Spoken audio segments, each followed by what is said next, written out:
किसानों की tractor parade हुई है और अब किसान आगे की रणनीति बना रहे हैं कि आगे इस आंदोलन को किस तरीके से चलाया जाएगा, क्योंकि मांग तो इनकी साफ है, जब तक कानून वापस नहीं होंगे तब तक ये भी घर वापस नहीं लौटेंगे। क्या आप कहना चाहते हैं आज की परेड के बारे में और फिर आगे की रणनीति? परेड बहुत सफल, बहुत बड़ी तादाद में, बहुत बड़े जुनून से और बड़े उससे निकली है। इतनी बड़ी संख्या में आज तक दिल्ली में कभी कोई रैली और कोई इतना बड़ा जो है परेड नहीं निकली है। इसके बाद में जो कुछ भी अब आगे की रणनीति बना रहे हैं, हमारे संयुक्त मोर्चे की सबकी मीटिंग चल रही है, उसके बाद में हम आपको बताएंगे कि अब आगे को हमें क्या करना है। और यहाँ से किसान जब तक ये तीनों काले कानून वापस नहीं होंगे, एमएसपी पे बिल नहीं आएगा, किसान यहाँ से इतने टस से मस नहीं होगा। किसान एकता जिंदाबाद, किसान एकता जिंदाबाद। क्या कहेंगे आज की रैली के बारे में? और फिर रैली के बारे में सबसे बड़ी चीज जो इस आंदोलन से एक चीज आई है उभर के कि ये एमएसपी क्या है। आज तक 90% किसानों को तो यही मालूम नहीं थी कि एमएसपी क्या होती है। इससे अब किसान का बच्चा जान गया कि हमारा माल, हमारी खरीद वो एमएसपी के रेट पर होनी चाहिए, उस पर कानून बनना चाहिए और ये तीनों कानून रद्द होने चाहिए। और आज की गणतंत्र से किसानों के बच्चे देश में एक जो मान और किसान ने दिखाया है कि एक तरफ जवान और एक तरफ किसान, और जो इस पे जो थोड़ी बहुत छुटपुट हिंसक करी है ये केवल दिल्ली पुलिस ने और प्रशासन ने करी है। खुद हमने अपनी आंखों से देखा, दिल्ली पुलिस के हमारे ट्रैक्टरों से झंडा तोड़ा गया और हमारे साथ बदतमीजी की गई। गणतंत्र दिवस के मौके पर एक तरफ राजपथ पर परेड निकली, दूसरी तरफ दिल्ली अंदर किसान ट्रैक्टर लेकर निकले, क्या आप कहना चाहते हैं? ये तो पहली बार किसान ने परेड निकाली है 26 जनवरी की।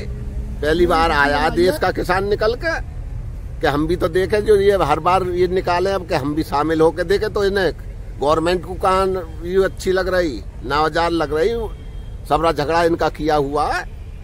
किसानों पे आंसू गैस छोड़ी है और गोली चलवाई है, जहाँ भी हुई है सब इनकी बदौलत है। इन्हें किसानों का परेड में शामिल होना अच्छा ना लगा, जबकि किसानों का प्रत्येक का नारा ये था कि जय जवान और जय किसान।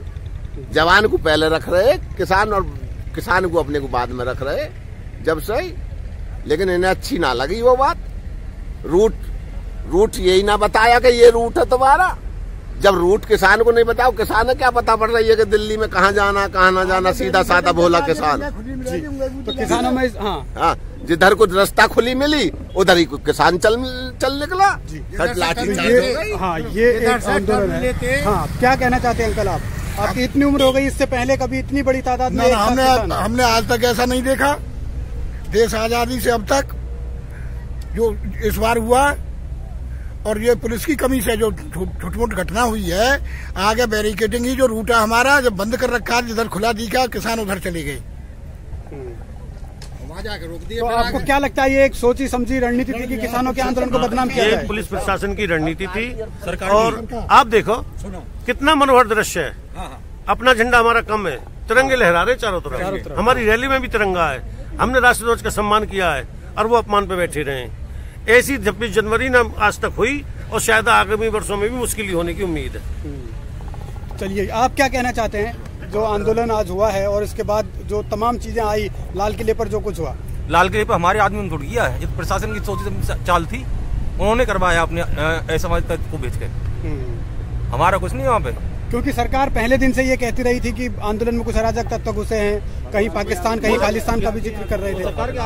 क्या कहना चाहिए? तो केवल बदनाम किया जा रहा है। अब जब सरकार के पास आई भी तो आगे कैसे आप लोग लड़ाई इस आंदोलन के जरिए लड़ते रहेंगे? जब तक तीनों कानून और एमएसपी पे अमली जामा न पहनाया जाएगा, जब तक किसान दिल्ली की सीमा से नहीं जाएगा। ये तीनों कानून लेकर के जाएगा जी, बस चाहे यहाँ कुछ भी हो। मरने के लिए है, जब हमारा सब कुछ लूट गया तो हम वहाँ जी के क्या करेंगे?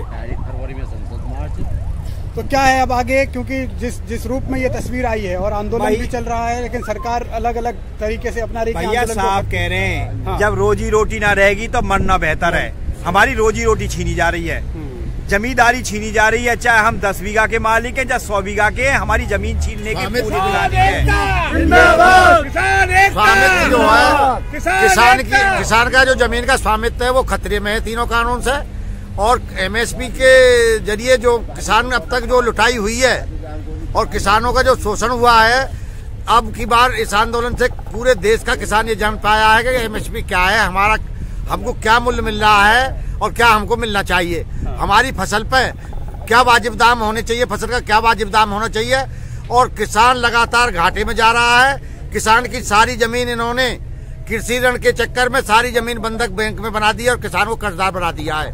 देश का एक भी किसान ऐसा नहीं है कि जिसकी बैंक में जमीन बंधक नहीं है। और देश का जो 70% आदमी है, किसान है, जो रात दिन अपने खून पसीने से अन्न पैदा करके इस देश का पेट पालन कर रहा है और विदेश को भी अन्न भेज रहा है। आज वो उसकी सारी जमीन गिरवी धरी हुई है और ये उसमें से ब्याज ले रहे हैं। रात दिन उसकी पैदावार का उचित मूल्य नहीं दे रहे, वो लगातार घाटे में जा रहा है। किसान आत्महत्या कर रहा है। इससे तो यही ठीक है कि इनकी गोली सही मर जाए यहाँ दिल्ली में। तो चलिए, किसानों में आक्रोश है और एक ये आगे की लड़ाई भी किसान एक और बात कहना चाहेंगे। अभी किसान ही जागृत है। अभी कुछ लोग ये समझ रहे हैं कि जो और वर्ग है वो बच जाएंगे, लेकिन किसान से बड़ी मार उन पर पड़ने वाली है।